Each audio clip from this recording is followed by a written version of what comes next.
This is because the heart is no longer concerned with worldly pursuits, eating, drinking, women, men, whatever it may be. Bismillahir Rahmanir Rahim. Assalamu alaikum wa rahmatullahi wa barakatuh. We're now at the interesting intersection and stage of Shah Wali Allah's theory of knowledge. It's called intuition. In Arabic, depending on the text that you read, you'll find the word ilham or wijdan.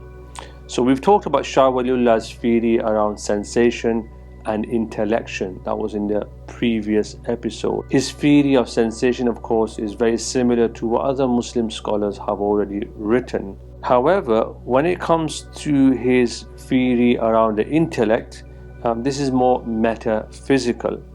Now we're at the part of his epistemology where he appears more like a Gnostic, an Arif Billah, someone who recognizes Allah without all the trappings of the sensations and the intellect. It's a higher form of learning and acquiring knowledge. At this point, my friends, sense perception is effectively suspended. The intellect has ceased to use its human qualities and any worldly inclination. It's transformed into what's called the sir, the purified soul.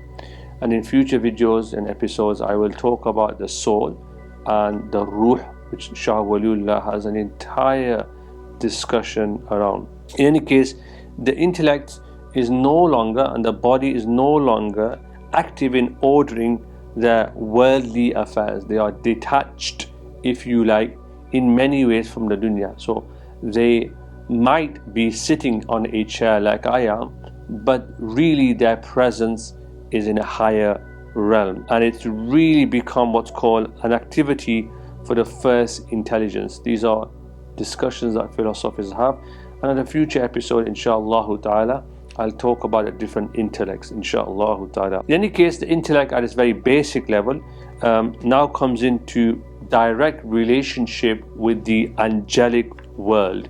For Shah Wali Allah, the Malaka, the Malaika, and this idea of the angelic world are central to his cosmic ordering. Particularly, the person becomes enraptured or engaged with what's called the Malakul Allah, this really high exalted plane where the angels, the highest levels of angels are present, and the most pure and purified souls of humans are present in awe of their creator, of Allah subhanahu wa ta'ala. And of course, through the divine order, through intuition, inspiration and illumination, in a way you can't really put pen to paper. You can't describe these things. These are things that are essentially experienced. I guess one analogy is if you've never tasted honey and you try to describe it for someone who's never tasted honey, it's very difficult.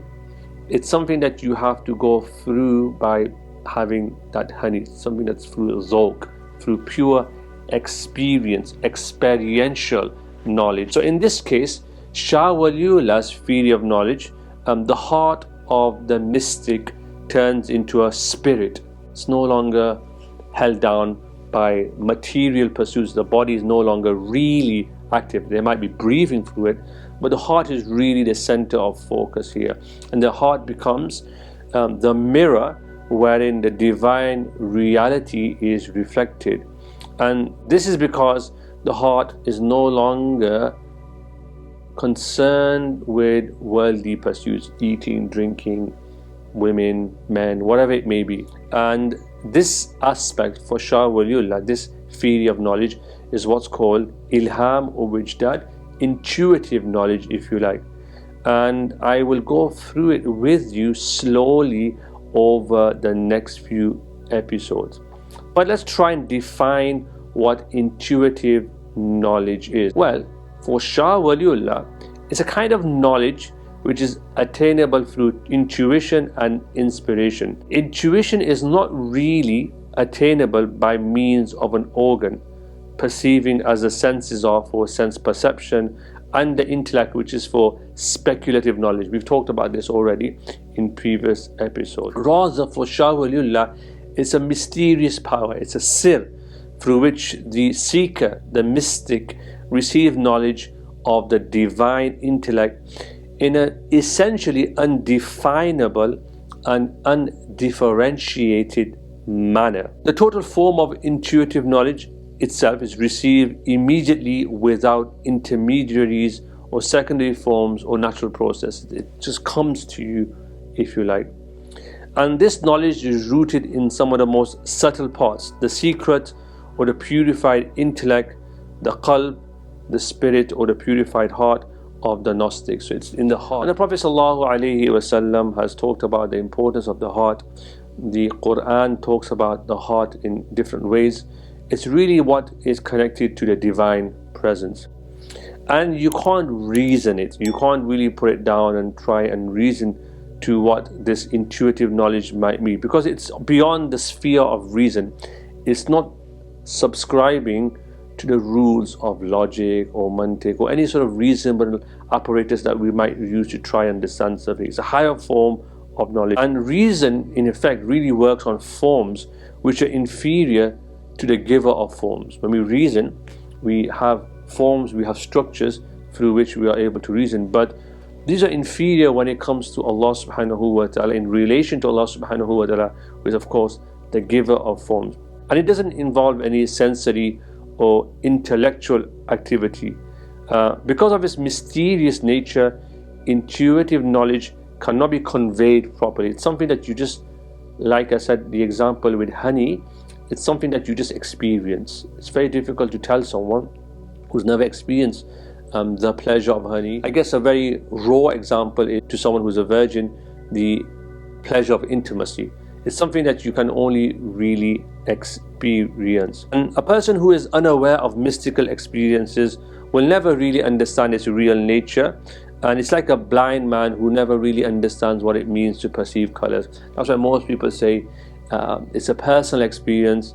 We don't believe in it. We don't accept it. Though we know people have personal mystical experiences. And if you are going to try and convey it, you have to use symbols and metaphors. That's a language you're going to use to try and explain to people what a mystical experience might be. And Shah Wali Allah does in many places do that by way of analogy.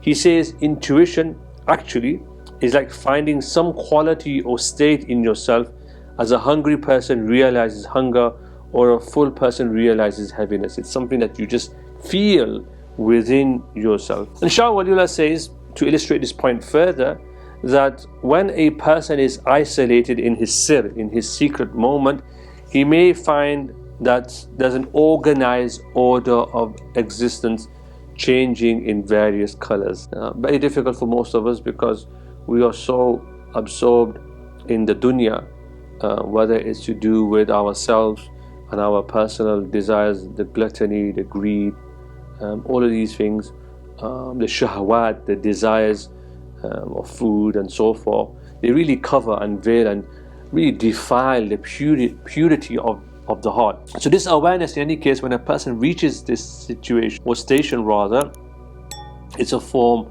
of intuition. Elsewhere, Shah Wali Allah says that as one turns his attention towards a reality, whether of a higher or lower level, he finds something being imprinted on his soul just as something is presented before a mirror. And this soul becomes an instrument for observing that reality, as the mirror becomes an instrument for observing whatever is hidden from the person looking at it. So it reflects something of that world. It's not that it's within you, but it's separate from you, but you reflect it. And a mirror is a really good analogy because you maintain ontological distance between the divine and the presence that you might have in your heart. And this is a kind of second type of intuition. I'm going to stop there just to let you absorb that, insha'Allah ta'ala, and in the next episode we'll discuss more about the intuition, inshallah.